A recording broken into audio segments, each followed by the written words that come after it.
ഐഷു ഇപ്പം ഈ സിനിമ എന്ന് പറഞ്ഞ എപ്പോഴും ഇപ്പൊ ഫ്ലക്ച്വേറ്റിംഗ് ആയിട്ടുള്ള ഒരു ഇതാണ്. ഡോക്ടർ പോലെ ഇത്രയും നല്ലൊരു കരിയർ കയ്യിലിരിക്കുമ്പോൾ എന്തുകൊണ്ടാണ് ഇനി അഭിനയമാണ് എൻ്റെ മുന്നോട്ടുള്ളത് തീരുമാനിച്ചത് ഒരു ഘട്ടത്തിലാണ്? എൻ്റെ ഇഷ്ടം ഈ ഇതിലായിരുന്നു. അതായത് ആദ്യത്തെ സിനിമ ചെയ്തു കഴിഞ്ഞപ്പോൾ എനിക്ക് മനസ്സിലായി ഇതിനോട് എനിക്ക് ഒരുപാട് പാഷനറ്റ് ആണ്. അത് എൻ്റെ റീസൺസ് ഫെയിമോ മണിയോ ഇതൊന്നുമല്ല. എനിക്ക് ഒരു താല്പര്യം തോന്നി, ആ താല്പര്യത്തിന് ഭയങ്കര ഇൻറ്റൻസിറ്റി ഉണ്ടായിരുന്നു. പിന്നെ അതായിരുന്നു എൻ്റെ ഡ്രൈവിംഗ് ഫോഴ്സ് സിനിമ ചെയ്യാനായിട്ടുള്ള. ഞാൻ പ്ലാൻ ചെയ്തിട്ടുണ്ട് സോറി ഞാൻ ചുമക്കുന്ന ആൻസേഴ്സിന്റെ ഇടയിൽ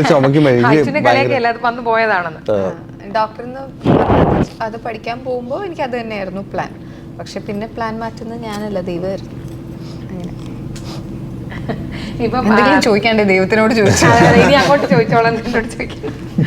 ഷറഫിലേക്ക് വരികയാണെങ്കിൽ ഷറഫ് സഹനടനായിട്ട് വരുന്നു, നായകനാകുന്നു, വില്ലനാകുന്നു, കോമഡി ചെയ്യുന്നു, അങ്ങനെ എല്ലാ ജോണറിലും താങ്കൾ അഭിനയിക്കുകയാണ്. ഇതൊരു ബോധപൂർവമായ അല്ലെങ്കിൽ ശ്രദ്ധാപൂർവമായുള്ള ഒരു തെരഞ്ഞെടുപ്പാണ് ഇങ്ങനത്തെ കഥാപാത്രങ്ങൾ? എനിക്കൊരു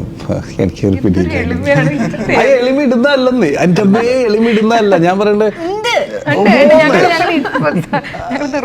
അല്ല ഞാൻ പറയട്ടെ, അത് ബോധപൂർവമായിട്ട് വിളിക്കുന്നതിൽ നമുക്കൊരു എക്സൈറ്റ്മെന്റ് തോന്നും. ഇപ്പൊ റോഷാക്ക് വിളിക്കുന്നു, അല്ലെങ്കിൽ ഡെവൽ ക്രോസ് കോൾ വരുന്നു, അങ്ങനെ അവിടെ ഇവിടേക്ക് ആയിട്ട് അങ്ങനത്തെ കോൾസ് വരുന്നു. അല്ലാതെ ഞാൻ ഈ കൊമേഴ്ഷ്യൽ സിനിമയിൽ നോക്കുന്നു, ട്രൈ ചെയ്യുന്നു, അല്ലാതെ ഫാമിലി സിനിമകൾ കിട്ടുന്നു. അതൊക്കെ ചെയ്തിട്ട് എല്ലാം വർക്കായിരിക്കും അല്ലേ? ആയതുകൊണ്ടാണല്ലോ സാൻജോയെ പോലെ ഫാലിമി കഴിഞ്ഞിട്ട് ഇങ്ങനെ ഒരു സിനിമ ചെയ്യുമ്പോൾ സാൻജോയുടെ മനസ്സിലുണ്ടായിരുന്നത് അല്ലെങ്കിൽ നിങ്ങൾ രണ്ടുപേരും അത് ചെയ്തു എന്ന് പറയുന്നത് അതൊരു അംഗീകാരം തന്നെയല്ലേ? എനിക്ക് സാൻജോനെ അതിനു മുമ്പ് അറിയാം. നമ്മൾ അതിനു മുമ്പ് ഒരു കഥയല്ല 2 കഥ. അതിൽ ആദ്യത്തെ കഥ ഞാൻ കേട്ടിട്ടുണ്ട്. അന്ന് നമ്മൾ കുറെ നേരം സംസാരിച്ചിട്ടുണ്ട്.